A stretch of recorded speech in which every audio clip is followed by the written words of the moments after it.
Hello, Motorrad World fans, and welcome to this episode of Talking MotoGP with myself, Rob Portman, and Paul Scott. We're going to be talking everything from what was a record-breaking, exciting, thrilling. It just had everything. Lamar, massive crowds, massive emotion, just everything you could possibly want from an entertaining MotoGP race weekend we had. So we've got a lot to talk about already. We've got everyone tuning in again. Yvonne Pretorius, 6:45 my time, 7:45 SA time. Okay. Evening, Rob and Paul. Well done, Zarko. So always the early bird, Yvonne. Thank you so much for joining us once again. Dick Crosby, Joe Alves, Lofty Pretorius, Brett Lawson, David Hawes, Wayne Taylor, Sebastian Trump, Marnie Duplessis, JB Swiek, Brian Ritchie, Chris D, Robert Mackey, my Scottish friend. Hopefully I'll see you next weekend. Silverstone, Robert, in your quilt as he always comes. You can spot him from a mile away. Jeez. In his kilt. He comes no matter what the weather's like. He comes in his kilt there to support and show his Scottish heritage. So always great to see him. Paolo Chiacchetti, Van Erasmus, Monique Manuel, everyone, Trevor Dalglish, everyone is joining us. Tulani Matavula.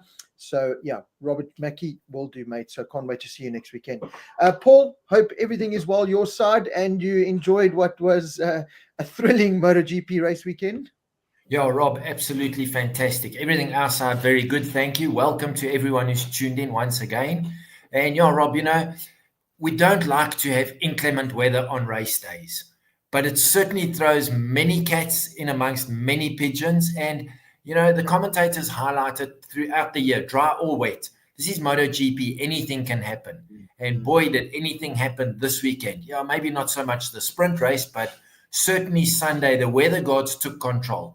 And I think you're going to highlight one or two very important facts to that, but it's certainly gone are the days, and I mean, surprisingly so. Normally we know when the weather's bad, Jack's going to be there. Zarko's good in the wet. Mark is good in the wet, but this just seemed to have a different feel to it altogether. So yeah, let's get right into it. Yeah, it's had that element.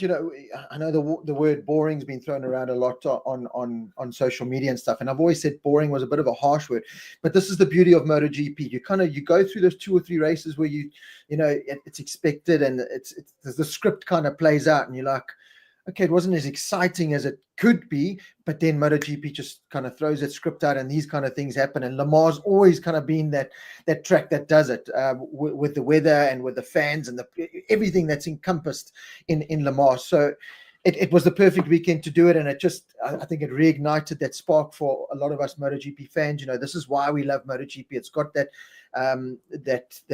unpredictability a lot of the times, and like this, the rule book is thrown out.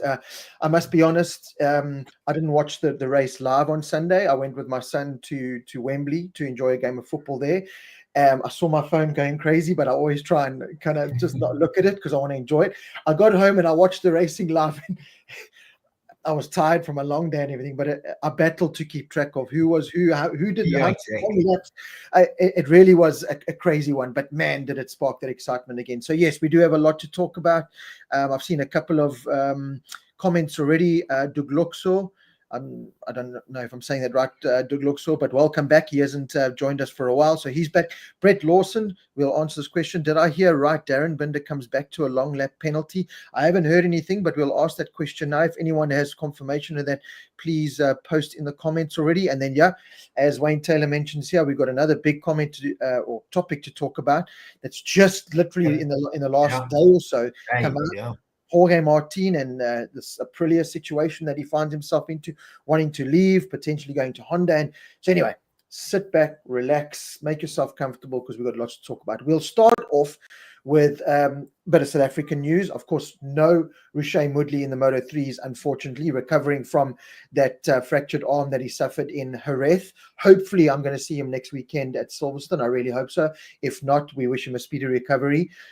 Moto2, Red Bull rookies, KJ Monyanyana, damage limitations weekend for him in what was very tricky conditions. Unfortunately, a DNF in race 1 with a big crash, and then race 2 bringing it home in 14th place there. So just, again, more good experience there for KJ Monyanyana. I don't think, if I remember correctly, I don't know if he raced Le Mans last year, but anyway, either way, good experience there for him. So keep up the good work there for KJ Monyanyana. And then the main conversation, or one of the main conversations, is Darren Binder in Moto2.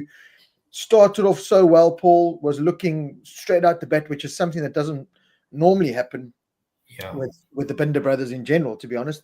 Came out of out of the pits flying, set a good lap time, but very quickly an incident happened and forced him out of the weekend. Talking to a couple of people that I have since the weekend, it sounded like going into the Vos section, Zonta van der Gerberg was the rider involved. Either he slowed down or not quite too sure what happened, but Darren Binder collided with him. Darren's arm getting stuck in the back wheel of his bike and unfortunately causing a fracture, which was operated today. So unfortunately, just more bad news and bad luck for Darren Binder. Yeah, absolutely. And like you say, he came out on Friday morning and all guns blazing, which we've discussed it many times. Is we've always felt with him and Brad, that's been their downfall. Too slow to get into the weekend, if that's the right phrase. But it just seemed like things were going, and suddenly he just dropped off the timing. And then later on, we heard that he had the crash and broken his arm. So, yeah, really disappointing news. And I say that specifically when you look at the results of Albert Arenas. I think he finished 4th, 5th, 6th roundabout. Those are good results. And 100% Darren should be there. Then it's very disappointing. Different story if his teammate was finishing 16, 17, then maybe you'd say, listen, maybe that's where they fit in. But they certainly, we've said it this whole season, they certainly a top 10 team. So, yeah, really disappointing for him. And I just want everyone to have a look. I've always said it on this show. My blood is red, first and foremost, a Honda man. Would anyone have believed when I think the last 4, maybe 5 Le Mans have been won by a Ducati? Would anyone have thought a Honda could win? Can you believe it? Well, anyway, yeah. Listen, Paul, we can jump straight into it. What a fairy tale, that I was speaking to James Dent today, and, a couple of months ago, there was talk that we were going to try and do Le Mans and maybe something, but, life gets in the way and work and everything. So unfortunately we missed out, but what a one to miss out. Over 300 and something thousand people, record crowds. We talk about MotoGP and where it is. Doesn't seem to be faltering. I spoke about it, potentially losing a lot of fan base with Rossi being out and everything. The Marquez to Ducati seems to have sparked things. There's a lot of energy in MotoGP at the moment, and it was shown this weekend at Le Mans. They did it last year as well. It's just they love their motorcycle racing, and they've always showed it. And what a way for the weekend to play out. Fabio Quartararo, pole position, back-to-back pole positions at his home Grand Prix, putting in the qualifying lap probably of his life. Marc Marquez goes and demolishes the lap record on it. Can you think there's no ways anyone's going to touch this? And Fabio Quartararo digs deep, something he's just done his whole MotoGP career to date, and pulls out that one lap, and you're thinking this is fantastic. And then, like I said, I watched the race pretty late on it. I must be honest, that last lap when they focused on Zarco coming around in the main race, and you could hear the crowd over the commentators on the TNT. Gavin Emmett and Neil Hodgson were brilliant. They kind of fed the emotion perfectly, but you could hear the crowd over them. And when Zarco came across, and then they cut to the shot of his family in the pits, the dad missing his tooth, and then the mom being invited to the first, and it just all culminated. And you were like, you couldn't. I didn't cry or anything, but I certainly had that tingly feeling inside, and going, you know what, it couldn't have happened to a nicer guy. Zarco's been there, done that. He's a passionate guy.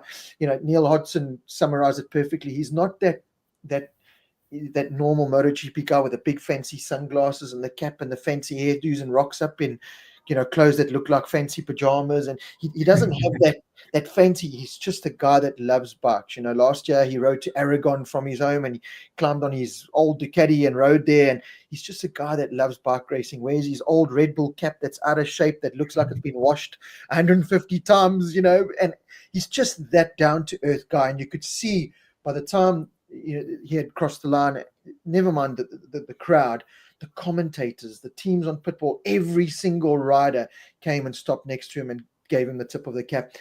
It was just a fairy tale weekend for the French rider and for the French crowd. Yeah, absolutely. And that was something I was going to highlight, Rob. When a guy wins a race who doesn't win often, you can always see how popular he is by the amount of people that when they ride past on the slowdown lap, go and congratulate him. And I don't think a single rider who was still on track missed stopping next to him. I mean, look at Mark Marquez. Mark nearly jumped off his bike to give the Oak a hug. Yes, I think Mark was also elated that he had the result. He didn't crash. Right. But for Zarco, every single rider, and then, as you say, riding into the pit, the teams were lined up to congratulate him. That tells me that they like the guy, that he's a good person, and that's the respect he deserves. So I think it really was a fitting end to something. Probably, I mean, let's be quite honest, if there was ever going to be a French winner this weekend, we were going to put our money on Quartararo, absolutely, no doubt. But Zarco played the right card, and he did. I think he had one little moment where he got a bit of a head shakes. Other than that, he was. I mean, Cecchinello was having a hernia. He kept telling him to slow down. But as our commentary with Matt Burt on the MotoGP commentary, they had Bradley Smith in the commentary booth with them, and he makes some brilliant points. And he said, just let him be. He's in the zone. He's got the suspension, he said, at the right stroke. He's got the temperature of the tire exactly where he likes it.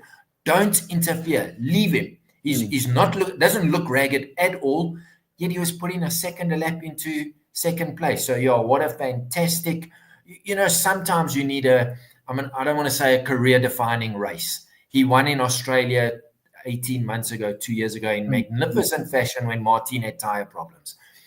So this is his second race, but certainly I would say if he had to choose which was his best, he'll say this one, just because unexpected on a Honda, inclement conditions, weather, and he just played it like a true professional. And as CP Boyd's comments here, also ending the 22 win streak of Ducati, another big thing. It was emotional, and I think if you honestly ask Zarco, best moment in his career, he's a two-time Moto2 world champion. Let's not forget, he's had a lot of good moments. This would by far take it. You could see the emotion when he went to go greet that crowd, having your mother and father there to witness it, and he's the utmost professional. He doesn't always get the spotlight he sometimes deserves. He's kind of that rider that sometimes just fills the gaps or whatever. But certainly since he's made the move to Honda, I don't think we can underestimate the impact that he's made. Certainly from a project point of view, there's talk about him potentially going to the factory team. Although despite this happening now with the Martin talk and the Toprak talk and the Acosta talk, it might be a stretch too far. But in many ways, you look at it, and I'm that kind of person. I'd go, yeah, I know it's the prestige of being in a factory team and that, but I don't. It's just like Martin at Pramac. I don't know if I'd want to spoil this. Cecchinello, that whole team environment just looks perfectly suited to Zarco for him to go and flourish. If you look at him, he sometimes runs. And this is what I'm kind of in some ways. Take your hat off to. We always spoke about it. The management side of Honda needed to change, and Zarco has stuck to his ways. Even in the media debriefs that I've been to and that I've heard, he was like, I'm going this way. Marini kind of had his way, but he stuck to his way, and it's working. Listen, as you said, these kind of conditions always can throw a curveball. Mark was thinking more championship, 2 long lap penalties. There were a lot of factors that played into Zarco's hands. But first of all, you got to make the right choice. You got to make it work, which he did. He pulled away from Mark even when Mark was on his wets. It's not like Mark closed him and he just extended that gap. So he did everything right. One thing I will quickly touch upon, that Zarco made the right decision. That kind of got under my skin a bit, and we'll touch upon it with Brad and some of the other riders later. There were some riders that I think should have paid more attention to what Zarco was doing, and certainly what happened a few weeks ago at the same circuit in the Le Mans 24-hour race, because I was watching the TNT broadcast. So it's got Sylvain Gintoli as one of the guys, and I had watched the Le Mans 24-hour closely because of Stephen Orendahl. Sheridan was supposed to take part but didn't, but I enjoy watching it, and it was very similar in many ways with this, the weather coming down and then not quite raining, then raining, but tricky conditions. And there were 240 something crashes in that Le Mans 24-hour. It equated to basically every team averaging a crash of four crashes per team. I mean, it was a crash fest. Sylvain Gintoli crashed, Steven Undal crashed, everyone crashed, every single rider crashed. And it was, Sylvain Gintoli said, it didn't matter if the track was drying, the track was dry and you're on slicks, that track does not hold heat. And it's not like Italy and everywhere else you go in Europe where there's humidity. There's very little wind as well. So there's nothing to dry the track. So he was saying, you go on wets. You go on wets, and if it dries, if it becomes unmanageable, you pull in and you change to dries. And it just amazes me that none of that information filtered through to the likes of Brad's team. You know, Mark came out after the race saying, well, I pretty much went with my closest rival, which was my brother Alex. So whatever he did, I kind of did. You know, I wonder if the rule change that had just come in to kind of get rid of the whole debacle that was Kota, if Mark had played that differently, I think we would have seen Mark definitely play that differently. But he certainly played the safe route and going, right, what's Alex doing? You know, and that's the way he went. If he had a little bit of a cushion, I think he would have got it other way. But Zarco played it to perfection. Again, that local knowledge, just like Bagnaia last year at Mazzano, where he could smell in the air that there was no rain, where Martin panicked and went in the pit. In this kind of situation, there's an experienced guy like Zarco. There's Sylvain Gintoli pretty much giving you the playbook. And a lot of teams didn't go that way. And a lot of teams and riders that should have gone that way. What did the Brads and some of the other riders have to lose? Zarco, what did he have to lose? You know, so yeah, well done to Zarco for getting it right. But I was left a little bit disappointed that that some other riders didn't maybe take the risk that they should have. Yeah, Rob, and hindsight's always an exact science. But like you say, there's someone like Sylvain Gintoli who he has the experience, he has the knowledge. He's imparting that. Yes, Short was over a TV commentary, but he knows the conditions. Zarco knows the conditions. Surely each team has looked at previous results. The riders from this weekend, yes, I know Friday, Saturday was bone dry, so they couldn't really make a call. Sunday morning was wet.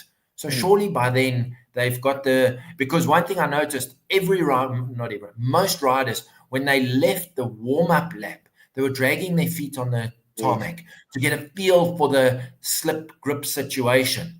You know, surely they've done that in the morning warm-up session, and now they're just comparing the two. But you know, as we say, exact science hindsight is an exact science, but maybe sometimes like a guy like Zarco, but saying that the converse of that is Quartararo didn't do that. You know, so now maybe guys are saying, well, Quartararo's faster than Zarco. He's ahead of him in qualifying. Maybe we do what he does. Maybe he knows. So I don't know. It's a difficult one to answer. But it certainly was a very tricky situation, maybe more so than in Kota. Yes. Listen, we can, there's a question here from Tulani, and I just want to touch on it quickly because it's a very good question. Was Brad able to complete his long lap penalties? And I was speaking to someone relevant to this today, and I didn't even think about it. And this person said to me, you know, he was worried that, you know, Brad hadn't served the 2 long lap penalties that you got for coming into the pit lane and changing bikes as everyone else did. And then those penalties would be carried over. And I was like, geez, I didn't even think of that. I don't remember Brad taking his 2 long lap penalties. You know, I really don't remember him. And then this person was telling me that, no, Brad said, no, I did take my 2 long lap penalties. Then it got me thinking, you know, exactly like I was saying now, yeah, I should have gambled or whatever. And it's easy from the outside to make these decisions. But when you're there, it's a different picture. We can't forget, and I know it was a terrible weekend in many ways for Brad. It started off so well in FP1, was right up there. You know, this is something that we've seen with Brad before. He's able to get to a time pretty quickly. One of the faster guys to get to a time. And he's just not able to make the progression that the other guys are, you know, whether that's a mind focus on purely for more on Sunday. You know, we know the frailties that are Brad and making it into Q2, that you know, he's Achilles heel at the moment. But if you actually play, okay, the sprint race was also a bit of a disaster, but he crashed out of, I think it was 3rd or 4th place when that crash happened in the main race.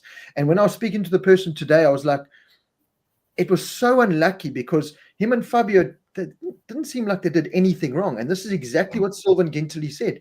He said, it's like that. It is lit. The track is like that. And Fabio commented, there's a little dip in that final turn, that a little ridge that just catches you out, and it caught Brad and Fabio out, because I honestly think the next lap, Brad and Fabio would have come in like Mark and Alex. You know, so but this is just the luck and the trajectory that Brad's on at the moment. Just nothing clicks. In MotoGP, yes, it's about the talent and the skill and the management and everything, but sometimes it's also just about things clicking and a little bit of luck. Something like Danny Pedrosa, for instance, that's why he never won a world title, because as sure as he was going to win a world title, he would have a silly little crash in a free practice or something and break his collarbone or something silly, and this is the frustration with Brad at the moment.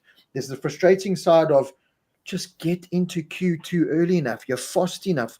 If Maverick and Pedro go, what the hell's wrong with you? There's that frustration. But then there's also the frustration of, well, on Sunday, and there's these glimpses of good pace, but it's just not coming together for whatever reason. Yeah, Rob, and I think I don't want to say we've analyzed it to death. We don't know the ins and the outs, but certainly in terms of Brad Binder, from what I can remember, this must be possibly his worst MotoGP weekend in his MotoGP career. There probably are one or two where he did have the same type of weekend. But the problem is it just seems to be week after week after week. And it's no matter what anyone says, this adds to the pressure because suddenly Maverick and Pedro are now ahead of him, and Naya's not far behind him in the points tally. So suddenly he doesn't belong where they are in his mind. So now he puts extra pressure on himself to make sure in Silverstone he's ahead of them. So does he now start overriding the bike way beyond the capabilities of that bike? And we know that bike, when you exceed its capabilities, you're playing with fire. It's going to go wrong, specifically on the front end. So I think it adds to his pressure. What Brad needs now is a weekend where if he can get automatically into Q2, I think that's job done. And then from there, we'll see the Brad Binder of even the first two races, but last year, where once he settled down in the race, he was good. We know that with Brad. But the story of being on the back foot time and again, whether it's not getting into Q2 or having a weekend like this where suddenly he's got no points, it becomes challenging. Doesn't matter who you are, doesn't matter how mentally tough you are. Pecco's in exactly the same situation right now. His first weekend since sometime in 2023 that he scored no points. He's losing to Mark anyway. He's been unhappy about his situation, and this happens. It's pressure. And it's how you deal with that the next time. And unfortunately for these guys, it's not like where they've got 6-8 weeks to recoup and it's next week's the next race, then skip a week, and then next week, you've hardly got time to get back home, have a shower, brush your teeth, have a shave, and you're almost on the plane back to the next track. So I think this pressure cooker situation is immense at the moment. It is, and like you said, it kind of goes in waves, doesn't it? I mean, Mark was in the situation when he was at Honda. That no matter what he did, he was crashing the bike and couldn't piece it together. Pecco's going through the same thing now. Brad seems to be going through the same rut. One big thing I did take from the weekend, and thanks to Mark Lloyd for the comment of just confirming that Brad did do his double long lap. Mark, of course, is one of the technicians involved with Brad's team. Is Maverick Vinales' comment. Now, Vinales, there was a session on Friday where he just looked so good. He actually landed up crashing in the S's and it was purely an overconfidence crash. He was so confident in the bike that he just thought, I can go into this corner 100 miles an hour faster. And the bike crashed. Credit to Maverick Vinales, there was no stamping his foot. He got straight up, to climb on his bike. That's a sign of confidence in a rider that went, okay, I know why I crashed. I went over the limit, but give me another chance, and I'll prove you. So Maverick's confidence this weekend really impressed me. Pedro Acosta, I was impressed with him this weekend as well. He's had arm pump surgery, and he kind of played his weekend perfectly. He wasn't crashing left, right, and center. In the tricky conditions, this Pedro's been making a lot of mistakes lately. He kept it all together and was the shining light for KTM in many ways, along with Vinales behind him. But a comment from Maverick Vinales saying, this bike is really starting to fit me. I'm really starting to gel with this bike. The one thing that I'm still really struggling with is the backing in of the bike into turns. This bike just wants to break traction. The edge grip we know is a problem and a bit of the chatter, but he's almost kind of not even talking about that. He's talking about this backing in style. And if you think how Brad rides, it's that complete contrast. Brad's crash in the sprint race was such a weird one. He went in, normally has it under control. This time it like just caught and threw him off. So you're getting these contrasting styles now. And you've got to take your hat off to Viñales' team with his crew chief. I forget his name, but it's a crew chief. He had his Suzuki days. He had it at Aprilia. They've come in and been able to make, a bit of sense of this. And Viñales just looks happy. There's no more sulking Viñales, even though the results haven't gone his way or anything. There's this Viñales that's crashing and running to climb on his bike and go again. He's loving it. He really looks rejuvenated, and Acosta's got a bit of that Viñales style in him as well, a bit more direct compared to Brad. So I think that conversation is starting to gather a bit of momentum now, which we knew it was going to coming into the European races. The fact that Brad's kind of getting kicked in the teeth more often than not is still a big frustration for us as fans and that. But again, just as I saw at Jerez, there's more positivity from that KTM project. Especially with the good results and performances from Viñales and Acosta. Well, we've said it all the time, Rob. The more people they've got on the bike and start improving, it boosts the morale for everybody. So I'm not saying Brad's going to be down in the dumps. I'm certainly saying he's the one who's going to be feeling more pressure. But Brad can rise to that. There's absolutely no doubt in my mind. Brad's not going to back away from the challenge.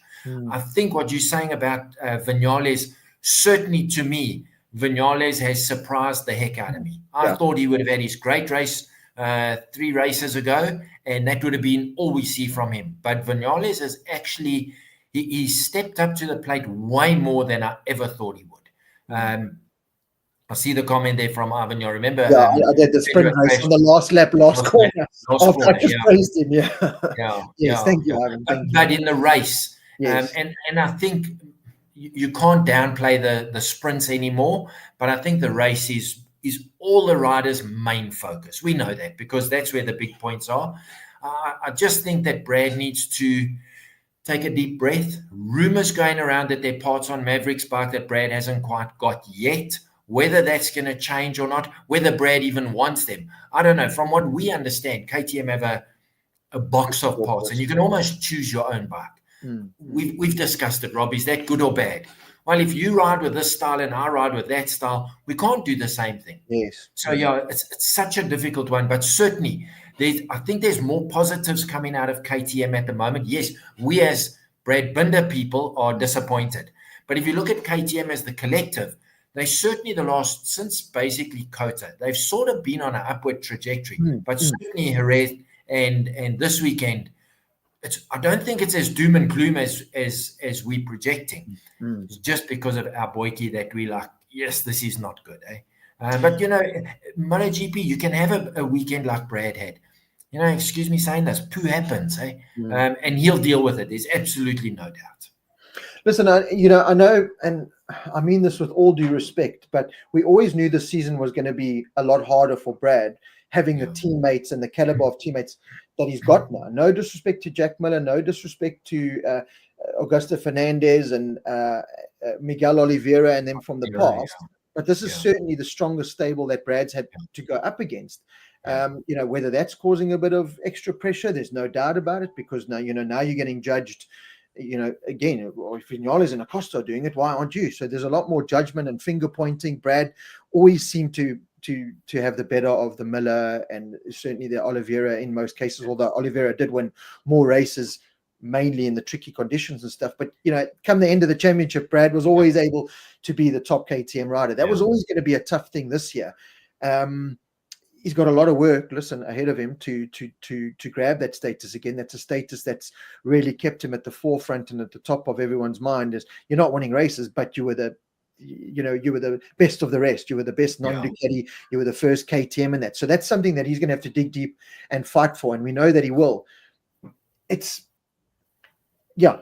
heard a lot more positive things from the KTM stable. I heard, from the TNT crew saying that the Viñales kind of set up and parts available has kind of like filtered itself through the system and stuff. So, I mean, there's still a lot of talk and negativity around KTM as a company. The racing team has now just traded to a new Swiss thing, and the KTM production stopped because they're not getting parts and that. So it's still going to be an ongoing conversation that I think we're going to have for the rest of the year. There's no doubt about it. Someone asked, Kevin Farid, do you guys think Brad will still be with KTM when he ends his contract in 2026? I don't know. I think for next year we'll definitely see the same. Pedro Acosta is the biggest question mark. I think whether he'll stay or not in a KTM ecosystem there. I think Brad will definitely stay and fight for his place and fight to make everything work. Come 2027 with the new rule changes and everything, I think it's an open playbook for everyone. But I think Wayne Taylor touched upon it earlier. Yes, it's a luck needs to go your way, but I think Brad's first port of call now, and again, this is coming from the outside. This is not us saying it's as simple as this. Yeah. That practice one. FP1 he seems to get right. FP2 he seems to get right because he gets everything lined up for Sunday and whatever. But you're making that Sunday so much more difficult by not getting that practice one, that ultimately that top 10 that gets you into Q2. Is it a case of whatever soft tires you have, throw it at the thing? Yeah. Don't even worry about qualifying. You qualify 12, but throw it at the thing in practice one. I don't know, but I think that needs to be the focus now. Forget about Sunday. I think Brad can make anything work on Sunday, to be honest. I think that thing could have square wheels and he'd make it work. Got to make this getting into Q2 your priority. And I'm sure they are. When I spoke to Bjorn Esmond, he kind of touched upon we as a team need to give Brad better tools to make that happen. Which in a way I agree with, but Andre Calvert, Brad is stuck. He needs a breath of fresh air. And as you said, I wish it was as simple as someone just taking a deep breath and resetting. But it does seem like it needs that reset button. Here's a nice comment from Mark Lloyd, who's again the technician involved. Vignali's bike is the same as Brad's, no extra or special parts.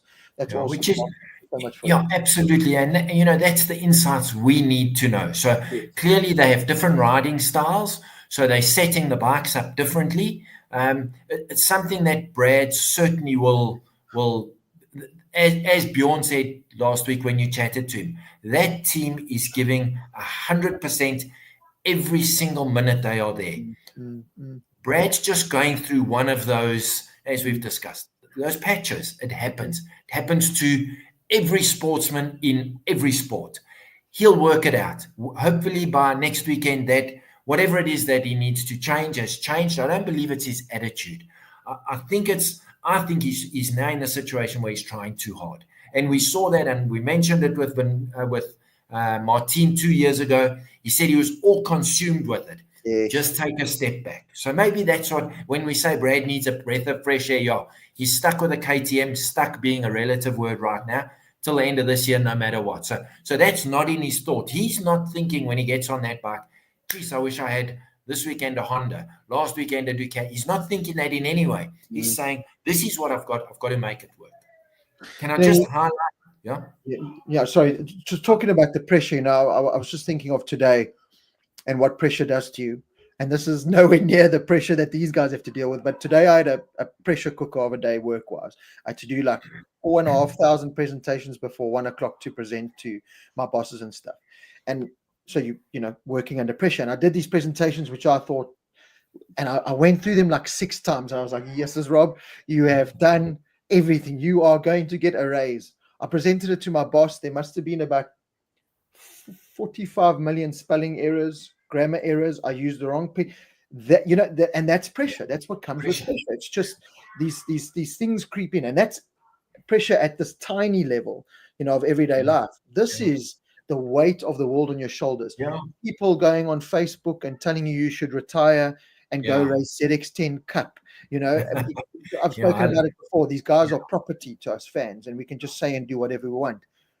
That's pressure, So if I'm making these tiny little mistakes in this tiny little pressure environment, you've got to forgive these guys for no one's perfect. No one's immaculate. I do reffing in football now, and I try and tell these players, that scream at me and call me and my poor mother all kinds of names. She's got nothing to do with it, and you're calling my mother name. But I go, listen, guys, every time you make a mistake or pass the ball wrong, which is often, you don't hear me screaming at you saying you beep, beep, beep, beep, beep, beep. We're humans. We make mistakes, but I have days at work. I have days when I ref, when I'm the greatest ref on the planet. And then I have days where I'm not. This is what we got to try and remember. So kind of the getting to the point of this is the social media stuff. Brad doesn't need the extra pressure of a stupid comment like go retire and race in ZX10 Cup. Please. It's going to come right. We've got to trust the process. And as I said, I'm taking the positives out of the KTM, and there are some. Absolutely. You know what people forget?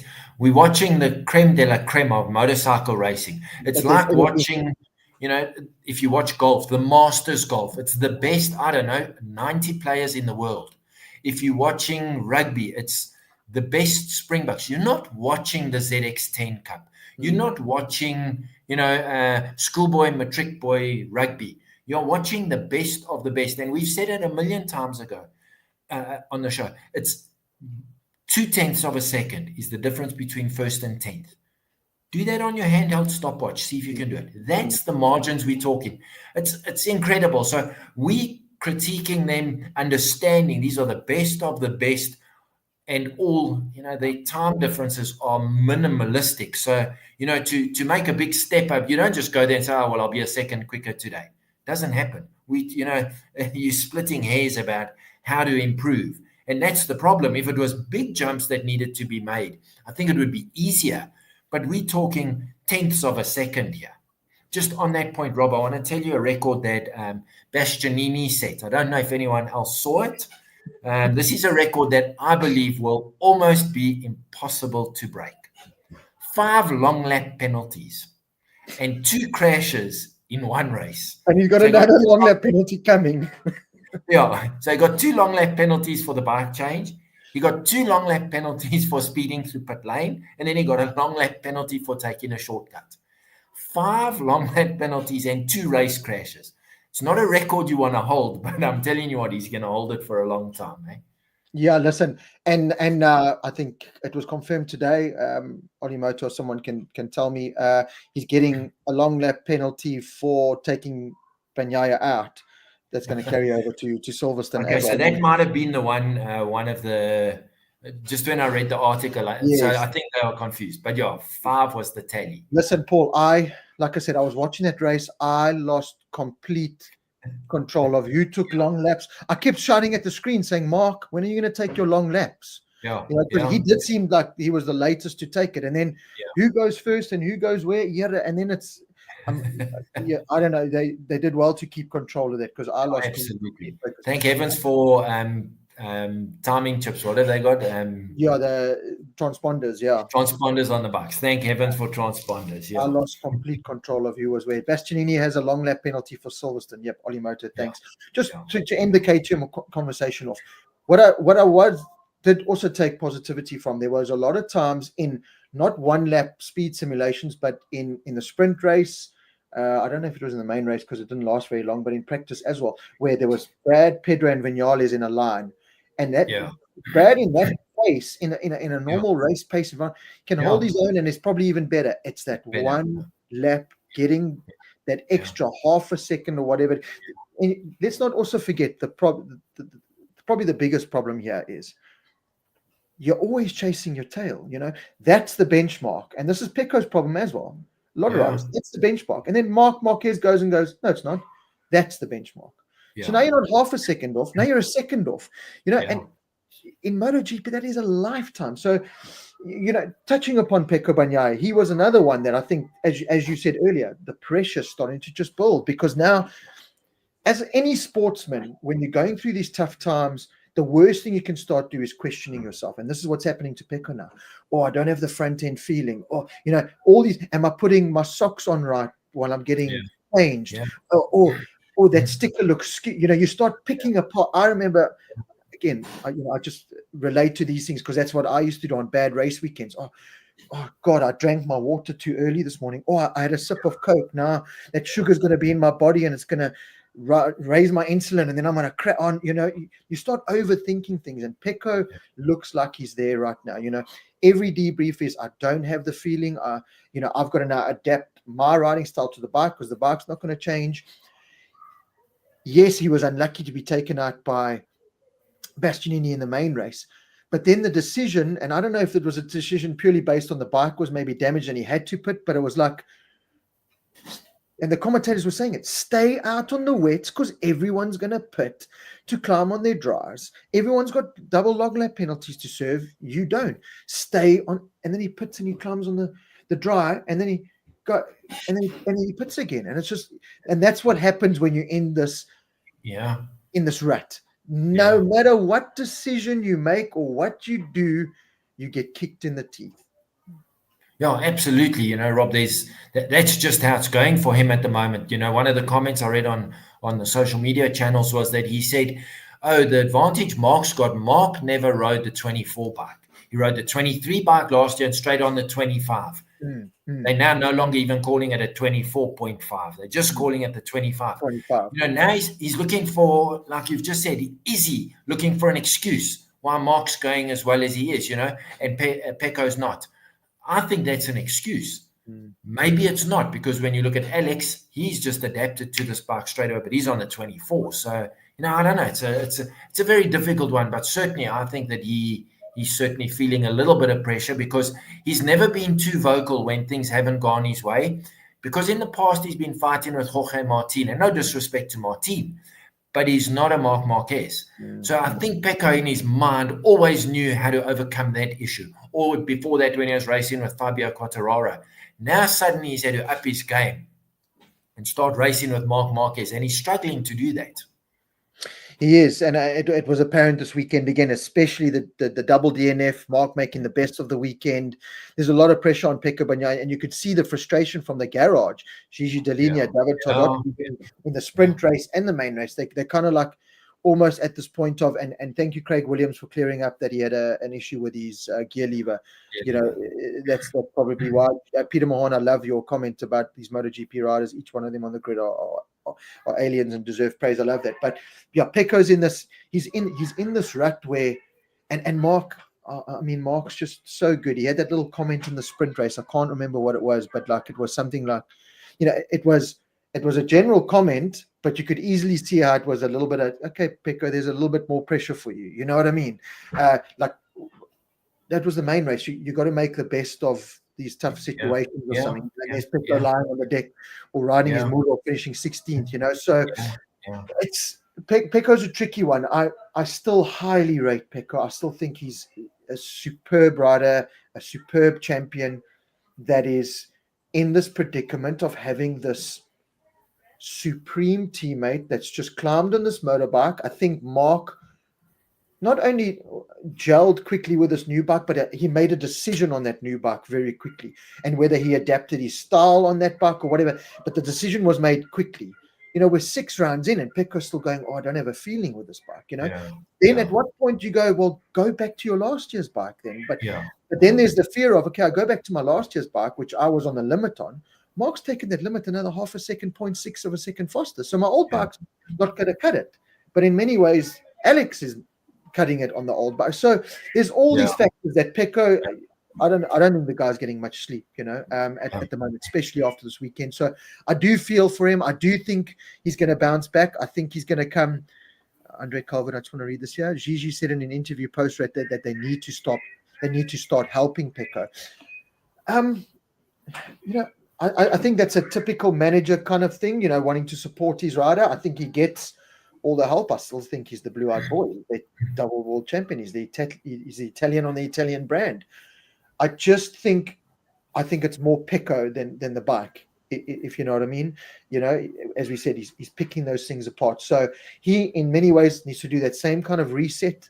Le Mans was never a fantastic track for him. He's never, he crashed out of the lead a couple of years ago with Jorge Martin putting the pressure on him. He got taken out of Vinales, I think last year or the year before. So it's never been a great hunting ground.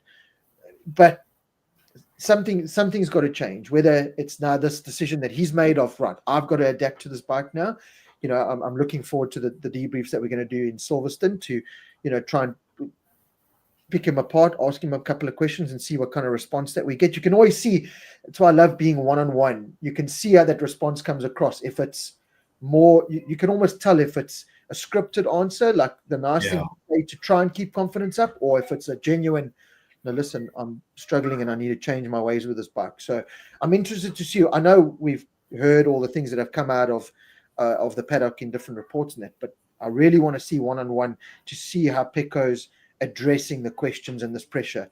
So, but something's got to change, because this weekend was terrible for him. Mark made the best out of it, and you're not going to make this many points up from Mark. You know, he's got to start buckling down and somehow beating this Mark Marquez train that seems unstoppable. Yeah. Listen, in all fairness, he scored when Mark crashed at Kota, just like Alex scored when Mark crashed at Jerez. Not to take anything away from their wins at those two racetracks, Pecco and Alex. But I do think Pecco, look, he was very unlucky. He got taken out, but he hadn't had the greatest of starts, and he was kind of mid-pack. You know, he needs to, you know, if you want to avoid the mid-pack carnage, you've got to be first 3 or 4 riders. Look, I think Sunday was exceptional due to the weather circumstances, and, you know, it was just one of those days. But, you know, clearly he was in the wrong place at the wrong time, and that happens. You know, it didn't happen to anyone else. It happened to him. And it just, like we said, that adds to the pressure. He can't go back now on the score sheet and say, oh, I crashed, but it wasn't my fault. Yeah. All he does, he goes back and he sees a big fat 0. And that's the added pressure. It's, you know, he can go and shout at Bastianini and do whatever he wants. Doesn't get him any points. I think in his head, he might also be thinking, you know, Mark crashed 2 weeks ago, but he managed to pull himself up to, where did he finish? 12th. 12th. He crashes in a situation where a lot of guys were crashing. Yes, I know he had to make an additional bike change, but he gets no points out of the deal, you know, where you would think he's thinking in his head, okay, I'm back up and running. Everything's good. I'm going to make it into the top 10, top 12, but he didn't, which I think also might be a little bit of that little monarchy sitting in his head saying, but you know, look what this oak did and look what you did. It's not quite the same. Whether he looks at that, I don't know. I hope for his sake he doesn't. But that's how I saw it. I saw, you know, he got 0 points. Credit to him for getting back up, getting into the race and going for it. But he might as well just have sat in the pits and sulked, which I know is not the right thing to do. But yeah, so it's difficult. It's going to be very difficult for him going forward. And also now Alex is, you know, well ahead of him in the championship. I think there's almost a race difference in points between him and Alex, which no one would have thought that a while ago. Yeah, maybe after the first 3 races when we saw how consistent Alex was. But just going on about Alex, his second crash, like with Fabio and Brad, there was 0 warning. I mean, he hadn't even started to tip that bike yet. So that just shows how slick and lack of grip there was on that surface. As soon as the tires dropped, I don't know what they dropped, 5 degrees in temperature, you're done, eh? No, it is. It's and that's why I think, you know, someone commented earlier, the LCR team were like, you know, microscopic on that weather radar, finding out everything. But I do get the sense that, you know, Zarco knows, he follows World Endurance closely, and you know, I'm sure he was probably watching that World Endurance race, and it was a crash fest, exact crashes like Alex Marquez, where the thing just goes. And that's why Sylvain Ginsley, I promise you, was almost hanging out the window saying, guys, no matter how dry you think this track is, this track is ice. Put those wets on. So it definitely played into his advantage. Just a comment here from Andre Essex. You know, we talk about the pressure on poor Pecco. This weekend, he was the 4th fastest to get, you know, because Herman Aldeguer, the rookie, Jerez, and now again, is starting to show something, you know, getting on the podium in both races, and you know, quickly touching upon Aldeguer before we get into Alex Marquez, the confidence of the guy, you know, I think he's 19 or just turned 19, turning 20 or something. He shoves it on the inside of Fabio Quartararo in the French GP, knowing that you're going to get 300,000 spectators spitting at you when you know, I mean, he got booed at the sprint. The guy's just like, I'm here to race. I don't care who you are, where I am, how. I'm shoving this thing on the inside and I'm going. And credit to him, you know, we knew there was a talent there. You know, we knew it. Last year on the Moto2 bike on the Pirellis, he struggled with the transition from Dunlop to Pirellis.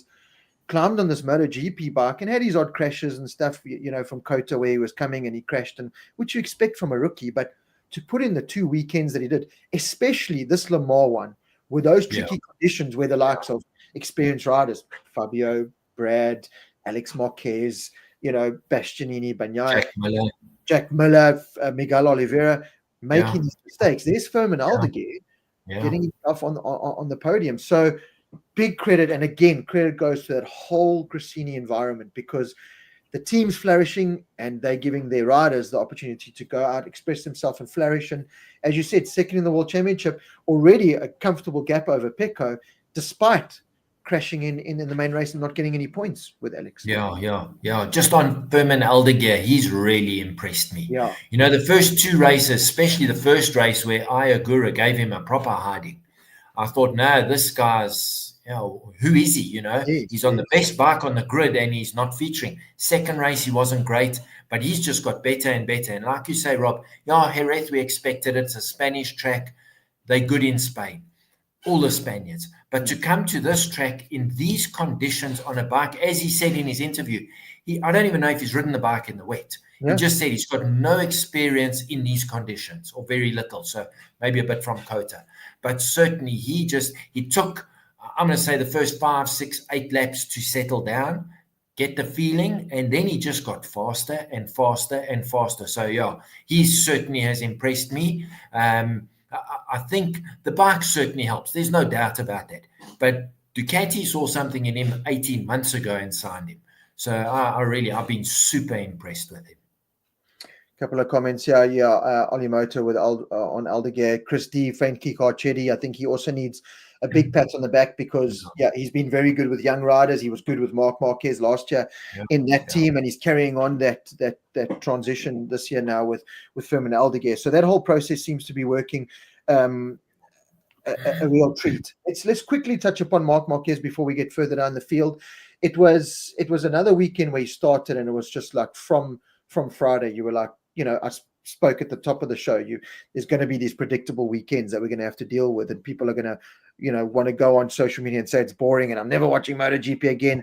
There's going to be those weekends, and it looked like it was going to be that. The spanner in the works came with the weather and everything, of course, and that, Mark's whole mindset had to change. It was no more attack. The one thing that impressed me with Mark is that he was able to reset and recover and learn from what he did wrong at Jerez. And that was, you could see when he came across the line in second place, it was a win, because Zarco, well done, tip of the cap, well done, my man, you've got it. But I'm the biggest winner here, because both of my biggest title rivals are lying in the gravel at the moment, So it was a good managed weekend for Mark, who once again showed his pace, showed that he's just loving life, and he's certainly the man to beat. There was a moment in the main race on Sunday that again highlighted how Mark's the reference. When they went out on that, I think it was the sighting lap. And if you look again, I don't know if a lot of people spotted it, I kind of spotted it and then I rewound and I saw it again, where Mark was cruising and he had just about every single rider right behind him to kind of go, okay, what is Mark going to do? Is he going to pull into pits? Is he going to rock up on the line? Whatever this guy does, I'm doing. And it again just highlighted that this guy is the reference, and he deserves to be the reference. But despite everything, he had the maturity in some way to go, I want to stay out, but you know what? If Alex is going in, I'm going in. I'm just going to match whatever he does, and he pulled off a brilliant weekend to extend his championship lead, and one that gives him a little bit of margin for error. And I think if you start giving a guy like Mark that, it spells even more doom and gloom for everyone else. Yeah, absolutely. And love him or hate him, that's a mark of a true champion. He's had 2 bad weekends out of the 5 we've had already, where he's crashed on the Sunday race when he should have won. In all fairness, he should have won, but he didn't. And we know the old saying, to finish first you must finish. But the marker, I believe, of a true champion is that ability to reset. He doesn't need 6 weeks to decide what he's doing. From last week to this week, he's made the decision. He knows exactly what he's going to do. Now he gets in the race this weekend. He said he pushed for 2 or 3 laps. He closed a little bit on Zarco initially. Then Zarco started pulling the gap. And instead of letting his ego, Marc Marquez 0.1, get the better of him, he said at that stage, Alex was still in the race, but quite far. I think he was in 6th and Pecco was gone. So he's looking at the big board when he gets the opportunity. He knew, I'm in the pound seat here. As you say, Zarco means nothing right now in this championship to me. Bring this bike home in second. It's the same as a win in terms of the bigger picture. And that to me is the Marc Marquez 2.0, which, as much as many people don't want to hear it, a mature and a fast Marc Marquez is going to be very difficult to beat. Yes. Yeah, no, I used that word ego in our last podcast after Jerez, where for me it was an ego trip, that crash. It was like, okay, my tire temperature and everything, but you know how fast I am in this left hand, and let me show you how fast I can go, and he got it wrong. And he was able to reset and gather it, and it worked in his favor this weekend. So yeah, it's going to be hard, as everyone's kind of commented, MotoGP World, saying, Mark said if he hadn't crashed in Jerez, he would have risked more. Olimoto saying no one's going to come near Mark. Wayne Taylor, I agree with you. Mark has definitely adapted himself and his style to that Ducati and getting the best out of it. So in the pound seat, as we kind of knew, and it's up to everyone else to close in. One man that is kind of in many ways lifting the spirits of the energy of MotoGP and making it exciting is Fabio Quartararo. We spoke about him at the top of the show. Pole position, back-to-back pole positions, brilliant. Your home crowd loved that gorgeous HJC helmet design of his. Absolutely loved and his it. leathers. Yeah, and his leathers looked. I didn't like the bike. There was too much black in the bike. They put more white in the bike. But loved everything. And then, I mean, it must be hard. I know he came out afterwards and was very, respectful and everything to Zarco, but it must have been hard.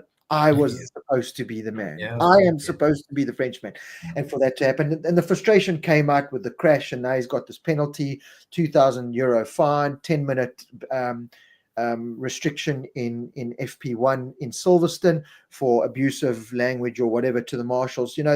That's emotion. I'm not going to really hold him too much to that, because again, that pressure and that level that they're at, in some ways you want to see it, because that means there's passion, there's dedication. If you had just gone, oh, you know what, there's the bike, I'm over this, I'd be worried. To show that, I feel for the marshals, because it's that same kind of refereeing situation where I'm there to do my job and you're screaming at me doing my job. But it showed a bit of passion. But again, some really good signs from Fabio and Yamaha. There were a couple of good signs. Rins had a couple of glimpses. Miller had a couple of. I was really surprised with Miller in that race. It was all set up for him on wets. He made the choice to go wets. And then he kind of just, I don't even know what happened to him. He fizzled out. They didn't show much. Just saw him walking in the pits with Fabio. But anyway, Fabio and Yamaha, there's a lot, again, to take the confidence out of that, to go that fast on a Yamaha around Le Mans and beat Mark at the pace that he had set, it is incredible. Yeah, the thing is, Fabio's shown in the last few weekends, specifically Jerez and he's got that one-lap pace. There's absolutely no doubt. He needs to now look at whatever it's going to take to move that from a one-lap pace to a 22, 23, 24-lap main race pace. So we know the Yamaha at the moment chows the tires. What's he going to do to overcome that? It's, we saw it with Pedro Acosta last year, the beginning of last year, when he was still learning MotoGP. Go as hard and as fast as he could, get the TV time. I say that with all, in inverted commas for Pedro as a new guy, but he was burning the tires. You can't do that. So I don't know how Yamaha are going to overcome that. Certainly, we know that from the test after Jerez to now, there have been improvements. So I think we're going to have to wait for a full dry race. I don't want to say Silverstone, because Silverstone, you don't know what you're going to get. But if it is a full dry race, it's a very flowing circuit, Silverstone, but it is on the high. I think Silverstone's the track with the highest average race lap speed. Stand to be corrected there, which might be a limiting factor for the Yamaha. But the good thing is it's a flowing track, which the Yamaha loves.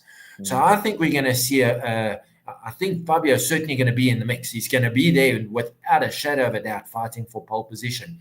They now need to carry that into the main race, and he needs support. He needs backup from the other Yamaha guys, which to me at the moment, we've discussed that he's not getting it.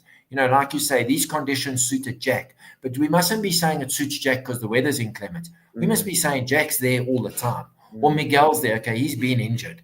But, it's unsurprising that him and Jack crash.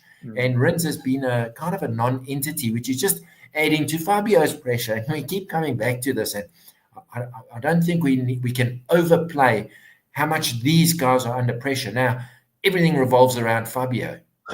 And also the fact that he's shown that he's got the pace. But just, yes, it's difficult for him. I just hope that he starts getting support from other riders within the same mark. I just can't see it happening, though. Yeah, I think this touches upon the problem. You talk about burning tires and that. I don't even know necessarily. Again, in the sprint race on Saturday, you could see Fabio got ahead, got a start, and at one stage I thought, hang on, this guy's going to check out. The Fabio and Yamaha's strongest situation is when there's no other riders in front of them. They can ride their lines and do what they want, and he had almost a second gap at the start of the race. Again, this is where Mark's confidence is so good. He kind of went, okay, well, you go. Have a little bit of fun in front of your home fans. I'll give you that, but I'm going to hunt you down and I'm going to pass you. And I don't think it's necessarily a case of the Yamaha burning its tires or KTM or Honda burning its tires. I think the Ducati is just so, I always use that word consistent. It is just consistently good every single lap. So while they can just maintain that pace, I mean, we've seen it. I can't remember where it was, but I think it was Jerez, where Mark broke the lap record like with 2 laps, or Qatar, we broke the lap record with 2 laps to go type thing. The last 3 laps were under the lap record. That Ducati is just so good. So while the others can set a good pace at the initial beginning and then drop 2 or 3 tenths, which again is nothing. It's nothing.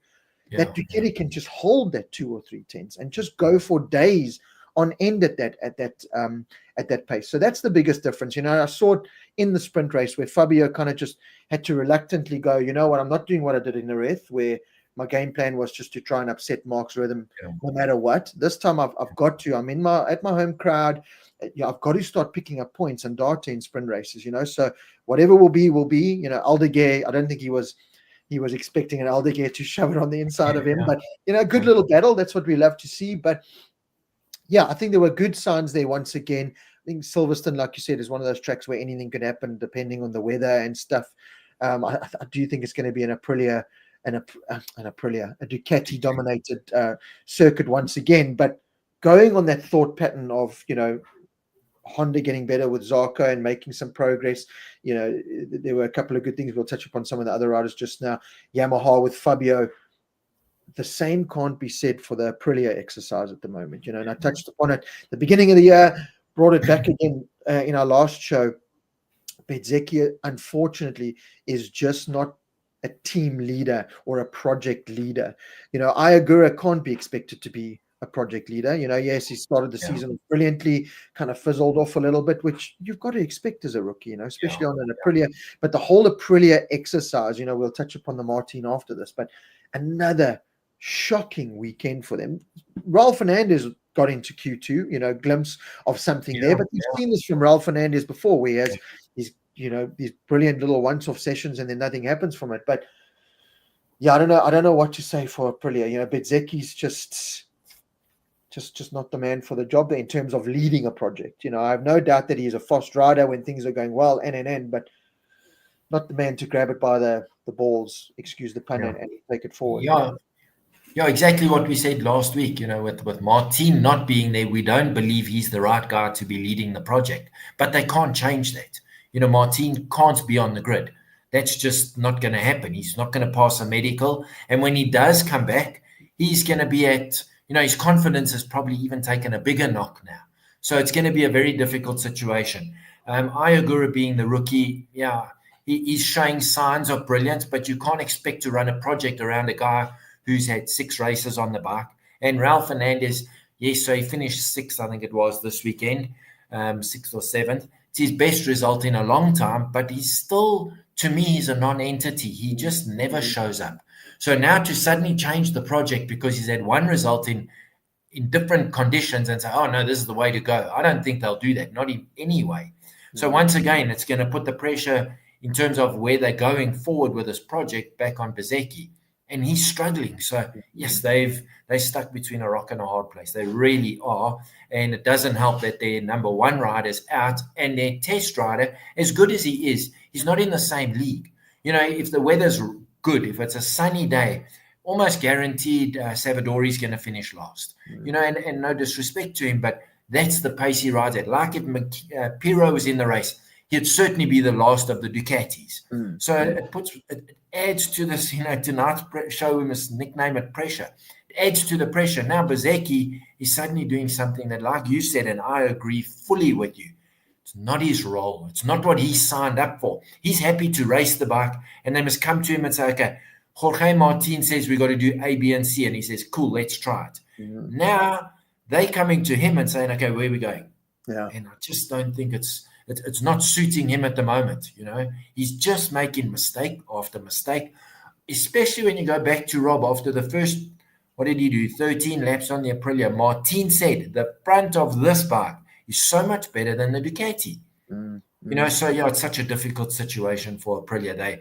We thought their hole would be closing once Aleix and Maverick left at the end of last year, because they were in quite a deep hole, but it just seems to have got bigger now. And maybe now's the time to address the rumors that are going around at the same time. Yeah, we will. I just want to touch upon this comment quickly with Ian Berry. Wish it was at Donington, and I do too. Nothing against Silverstone, but it is like a piece of dry toast. It is the most bland atmosphere. It's just you go to watch MotoGP, but you got to walk miles to do anything. You can't get access anywhere. There's no access roads. Your press pass is just as good as buying a normal entry ticket. It's just there's no atmosphere. You sit next to people that go, yeah, something happening. It's just where Donington is, you in the trees, and it's just this beauty that Silverstone's just got buildings and anyway, shouldn't complain. I'm lucky and very lucky to be going to MotoGP. But let's talk the rumor that's literally just come out. Martin arrived at Le Mans very under the radar, but I have seen videos on TikTok and that he was there. As he came out, people managed to get videos and signatures and stuff and whatever from him. So he was definitely there, and his goal was to go there because he had in his contract, he's got this stipulation that says by Le Mans, if he's not happy or not in championship contention, he's got the right to then cancel his contract for 2026. And it seems like he wants to put that into practice now. I don't know how I feel about this. Well, I do know how I feel about this. I don't think it's very fair. I don't think the exercises had any kind of chance or momentum to even get started. Speaking to James today about it, and I was going. It kind of brings you to the thought pattern of why did Ducati not choose Jorge Martin? Why? Yes, it's paid off with Marc Marquez, 8-time world champion. But the guy was the fastest man on the grid on your motorcycle, and you lost a whole team for him, Pramac. You lost the number one plate, and you lost this young, fast Spanish rider. So what is it? James Thompson's just used the word here. I don't want to go. I think that might be a bit harsh, but this is what when you see this headline come out, this is what it leads you to. It's like, geez, dude, like Aprilia were there when no one else was there. They gave you a home. You've crashed the bike, in the test out of, I think, eagerness and just willingness to want to just go straight away and go fast. And I think, you can say as much as you want. I think that was Martin's fault at the Sepang test. I think that crash. Yeah. Then you go injure yourself in training, nothing to do with Aprilia. Then you come back and you crash by running wide on the curbs, so where's this Aprilia's fault? And you haven't given them a chance. They've paid you all this money. They haven't even seen any benefit from having the world champion so far. So from that side, and again, this is just looking on the outside, it could be a completely different picture on the inside. But from the outside, it does just play on my mind like, what did Ducati see that we didn't see? Why? And Paul, we've spoken about it time and time again. This guy's the world champion. Why aren't we seeing more 89 and number one shirts and caps out in that grandstand? Why is Jack Miller more popular? Why is Pedro Costa more popular? The world champion we're talking, but he just doesn't have that aura or that presence. And is it that prima donna status that maybe that everyone can see in the paddock? Rob, working with the riders, doesn't matter if you're in Pramac Ducati a la last year or the factory team or Honda, doesn't matter. It's such a small community that first of all, word gets out, but people are dealing, they see you. So we all know, we've seen it on TV. Alicia Spargo can be a real little girl guide. We've seen it. He can throw his toys properly. The paddock knows how Martin really is. So that could have been a prima donna. The word used by whoever it was could be spot on. We don't know. Clearly, Ducati saw something. Remember, 18 months ago, he also had a lot to say about Ducati. I can't remember his exact comments. We even said, when you don't have a factory and they've snubbed you once, maybe just wind your neck in a little bit, which we felt he did last year. But behind the scenes, we don't know how he carries on. And clearly that's been a limiting factor, I think, for why he didn't get the factory contract with Ducati. But take that out of the equation. Imagine being an Aprilia, one of his crew chief or the head of Aprilia, and he now has come there and voiced his opinion after not racing, not finishing a single race. Yeah, he finished the sprint, but not the race in Qatar. And now he's telling you he doesn't want to race for you anymore. So now when he does come back, what's the sentiment in that Aprilia team? They're like, but we give in 100%. What are you giving? Especially if he's finishing 12th, 13th, 14th, 15th. It's going to become a very negative attitude, which we discussed last year, midway through the year and to the end of the year with Maverick and LH. We felt that environment had become toxic.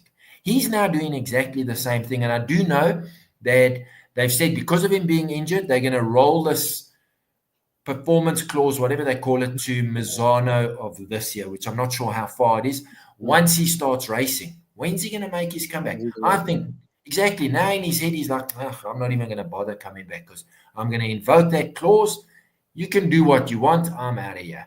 But where's he going to go? You see, now the point I'm making, Rob, is that it's a small-knit community. The community talks. And I always felt Zarco, when he walked out of KTM halfway through the year, was very lucky to get rides. But it goes to show maybe as a person, he did it the right way. He told them he wasn't happy and he left.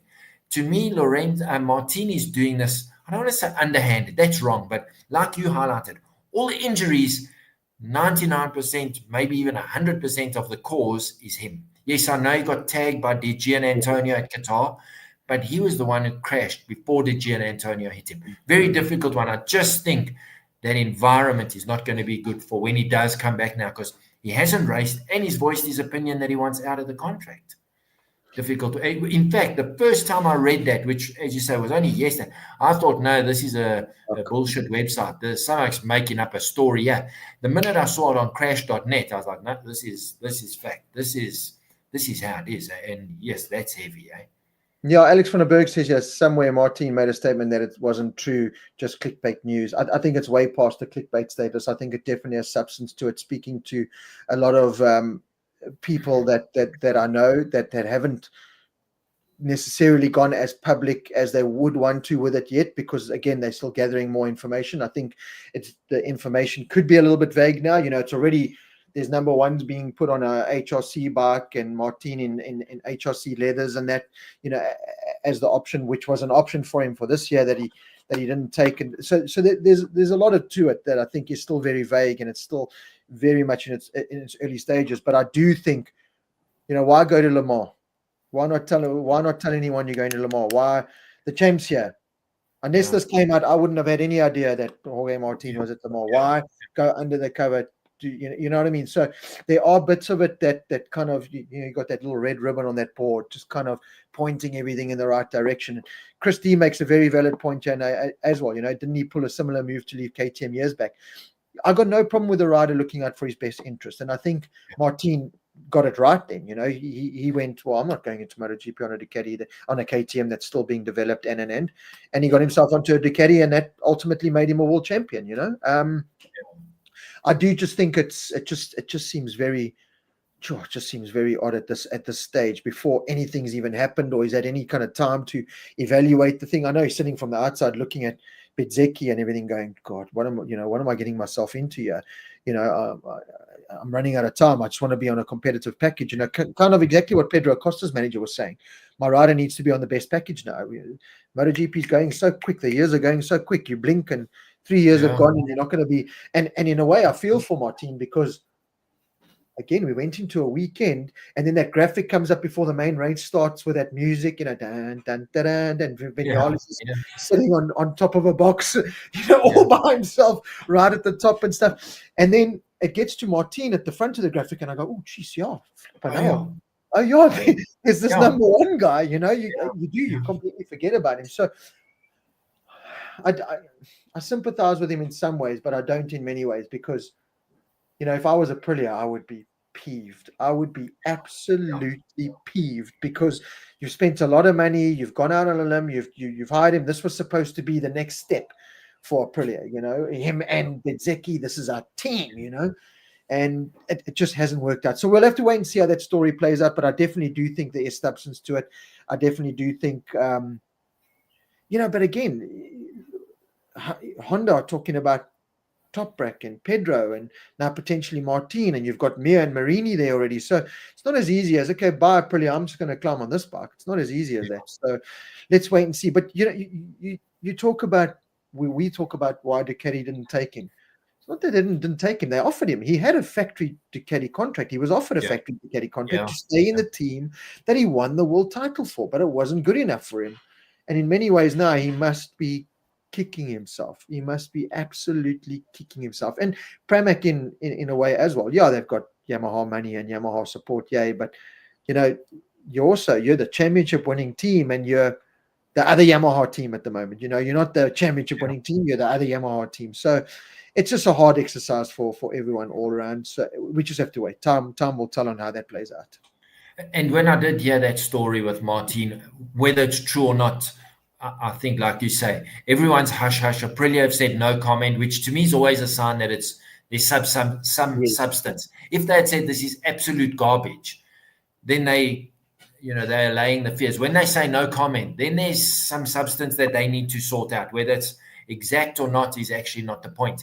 But I was also, as soon as I read that, I was wondering, I wonder if an option has popped up back at Pramac for him, for Martin, because he definitely seemed happy there. Borsoi seems to run that as a good working unit. So in my head, that was the first thing I thought, even before the Honda rumor appeared.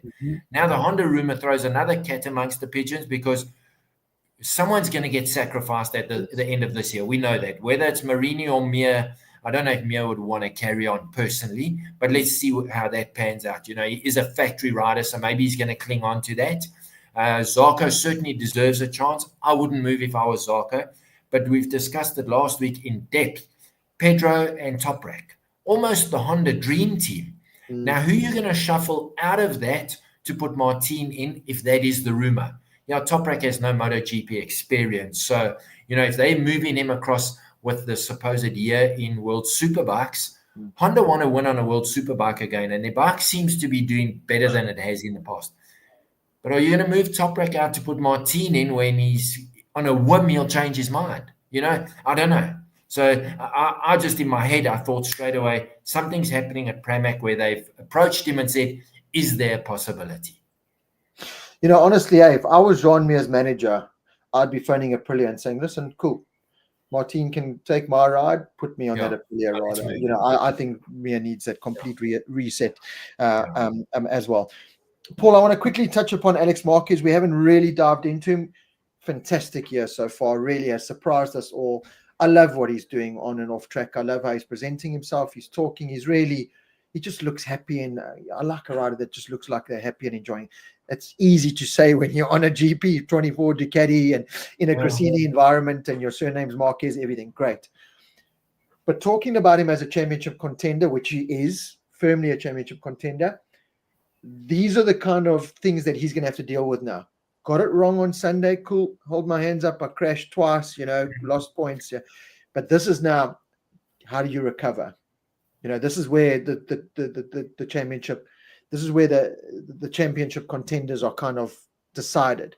Again, this goes to Pecco as well, because it's really just the three of them. Let's be honest, How do you recover from that now? Cool. So you've had things go your whole way up until now. You've had your seconds, and when Mark crashed, you won your first MotoGP win in front of your home crowd. Yes, everything's going right.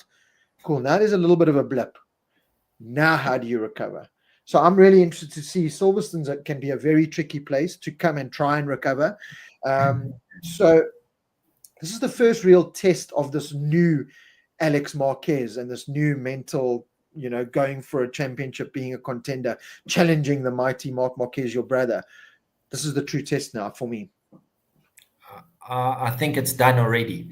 He gets affirmation from the best MotoGP rider on the grid, 100%. He doesn't have to phone Jorge Martin or Pecco and say, "Sheesh, what happens?" He goes home in the same car, on the same private jet, on the same whatever. They sleep in the same house. His brother and him are as tight as you'll get from brothers. And his brother, I think, has more respect for Alex than Alex realizes. This is my opinion. I think before they even got home, Mark and Alex had sat down, watched it, they saw what had happened and said, "Listen, according to Bradley Smith, there was not an issue. He just said the engine brake on Alex's bike, causing him to have that sort of high side. His first crash was maybe set a little bit too, would the right word be too hard, the engine brake for the conditions." So he had overcome it most of the time, but he made that one little error and it threw him off the bike. Then that second crash was, we've discussed it, just shit happens. He now gets affirmation from his brother who says, "Look how fast you were in the sprint. I managed to pull just over 1 second on you. Every race we've raced this year, you've been within a couple of seconds of me. Yeah, maybe the last 2 or 3 laps when Alex has had a bit of tire drop off, Mark is better at that pace." He's getting affirmation from the best rider saying, "Hey, but I'm only scared of you right now. I don't even worry about Pecco. So just keep," because there's no doubt in my mind, Mark will tell him that. Mark's not going to say, "Oh, I don't know what we do and shame for you." Mark will back him 100%. That's how I think their relationship is. When you watch those two together, and Mark has said it, different story now when they're at the track. They do still have a little bit of interaction, but less so. But he says at home, we discuss everything.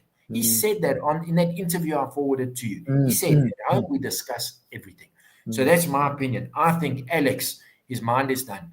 Mark just had to say to him, "This is how you overcome it. You still, besides, well, you and me are the best two here. Let's just keep doing what we're doing. That's it. Take that as it is." That's how I think it's going to play out. So by Silverstone, he'll arrive there. We'll see the Alex Marquez of Jerez, where when he did have 2 crashes in the morning, it just didn't even faze him. I think that's what we're going to see in Silverstone. Yeah, he's definitely made that step mentally. There's no doubt about it. I'm just, I'm going to be keen to see it. I like the comment here from Andre Calvert. How you recover, you take your brother out. Listen, they sleep in the same house. Alex Marquez, walk in his room and just poison the oak at breakfast or something. You know what I mean? That's the easiest way. You know what I mean?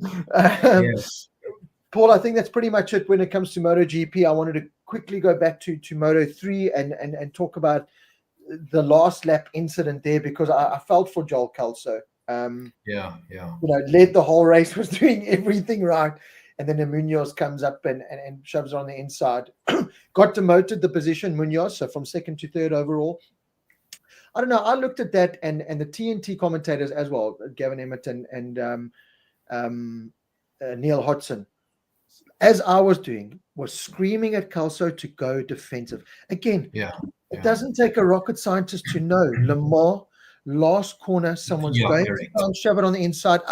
Valentino Rossi, Sete Gibernau, many people in the past. And the guy goes as wide as possible, opens the door. David Munoz. Munoz. Do you think the last guy that's not going to? So anyway, people say penalty and whatever. I agree, demoting maybe, but carrying a long lap penalty or anything, if it starts getting to that point, then racing that take a gap. We've spoken about it for years. That take a gap just mustn't exist anymore. So if anyone's to blame, it's poor old Joel Kelso, because I don't know, and this is maybe just lack of experience of leading and winning Grand Prix. Yeah, correct. Don't leave the door open. Yeah, Rob, but the converse of that is now he goes defensive, and Munoz or whoever else was behind them takes the sweeping line and he's carrying 5Ks extra onto the straight. So, it was I agree with you, but I think the whole point was that it's not being in that situation all the time. When you're in that situation all the time, it's experience. You know when to be defensive and when to run your normal racing line. You get a sixth sense for that gap. Is the gap at 0.1 or 0.2? And you know 0.2, I'm okay if I take my normal line.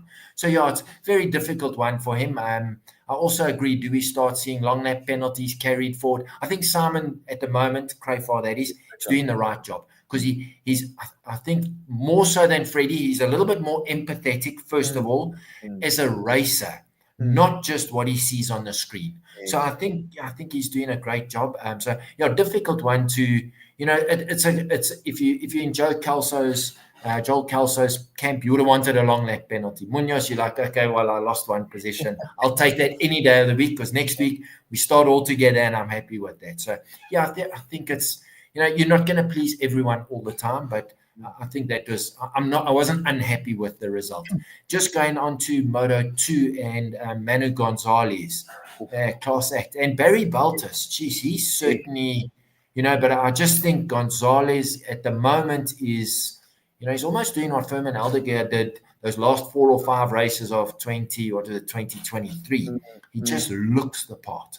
As in, he doesn't look phased. He just puts lap after lap after lap. Whatever their lap times are, I think they were running 38s in the dry, 40s in the dry. He was just, you know, on it. I must say I like him. I think if ever there's an opportunity at the moment for a rider to move up from Moto2, he's certainly putting his hand up and saying, pick me, eh? Yeah, Neil Hodson had the exact same sentiments as I was watching. When I watch Manu Gonzalez, he looks like a big bike rider. He gets the bike stood up. He manages tires so well. All those traits that you need on a big bike. Smooth. You know, Baltus has still got that aggressive style. He's still quite a big kid. We forget how young Baltus is as well. You know, the commentators were saying, you feel like Baltus has underperformed for so many years, forgetting the guy came into Moto2 when he was like 15 or something. 15, yeah, correct. You know, and now and I just want to quickly answer this Robin Kenwood question who's asking about Darren. So Robin touched upon it at the start of the show. Darren went for his surgery on his arm today, successful surgery. But also, I don't know if anyone else knew, in that crash, he also broke his nose. I didn't know that. I was told today. Must have been a big one, eh? So no, he got caught up in the back wheel, and I think it was at the end of the front straight in that kink just before you hit the chicane. So it's a fast one, you know. So anyway, wishing Darren a speedy recovery there. But yeah, loving Manu Gonzalez in Moto2, loving Barry Baltus, really good. Quickly touching upon Barry Baltus, and I think this is a good way to end the show. You know, we talk about Pecco and Brad needing resets and some things. Picking apart the weekend as well and what was said, you know, just taking what the commentators and everyone that was said that we get access to from the outside.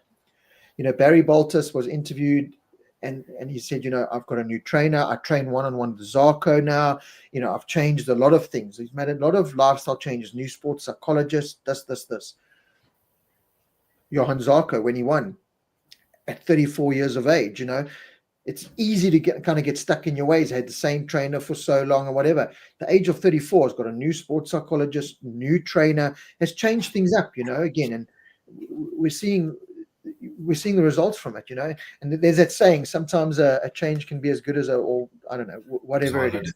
Yeah. So, and I'm not saying that's the answer for the likes of Brad and Pecco and those kind of guys, but,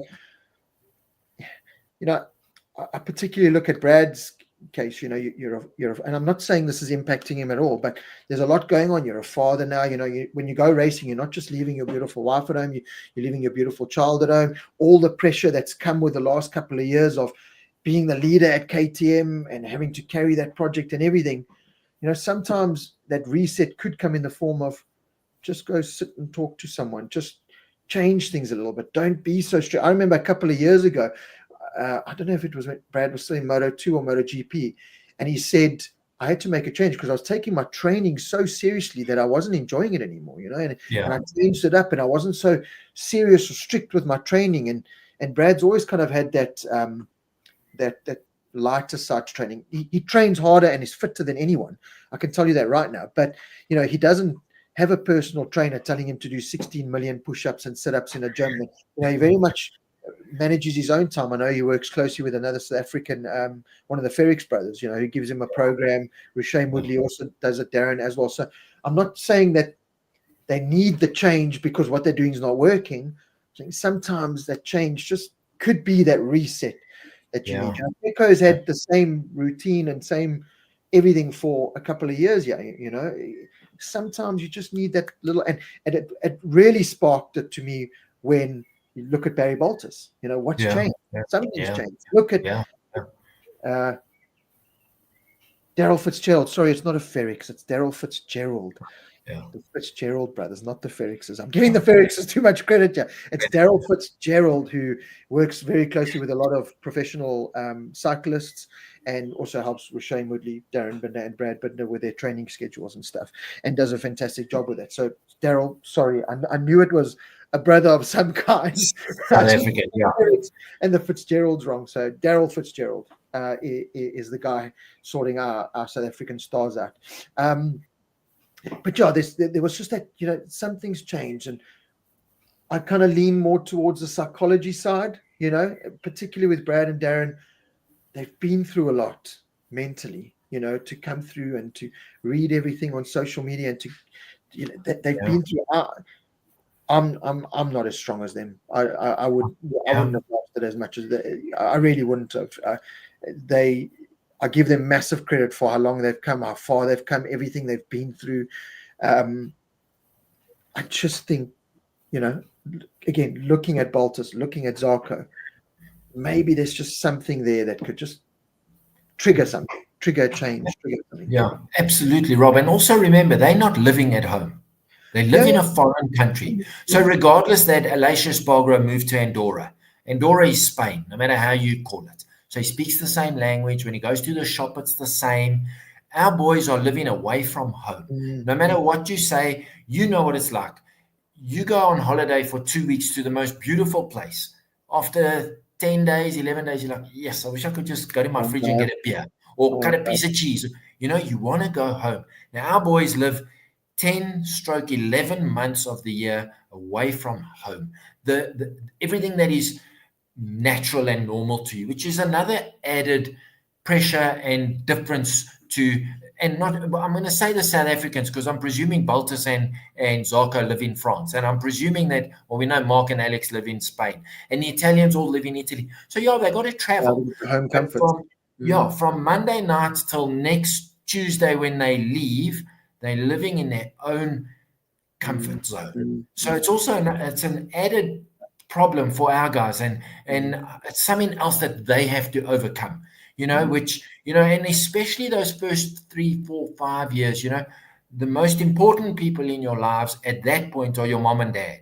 Yes, and I know Mr. and Mrs. Binder have been there and spent, but at points they haven't been there. And it's very difficult. So yeah, it's something that the overseas, the Spanish, Italians, French, they take it for granted. Our boys are under additional stress there because it's foreign. Even though they've adapted and they've probably got beautiful homes and everything works for them, still not home. There we go, Robert Mackey. I love it. I'll take them out for a night out at Woodlands campsite.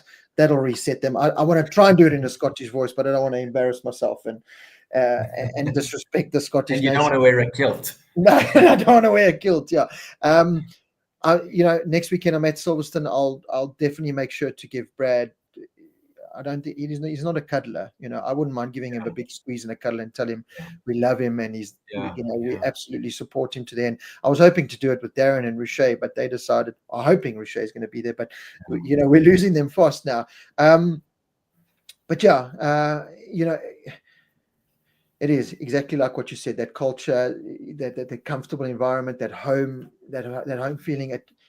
It's a different environment for these guys, and I tip my cap up to them for doing everything they've done.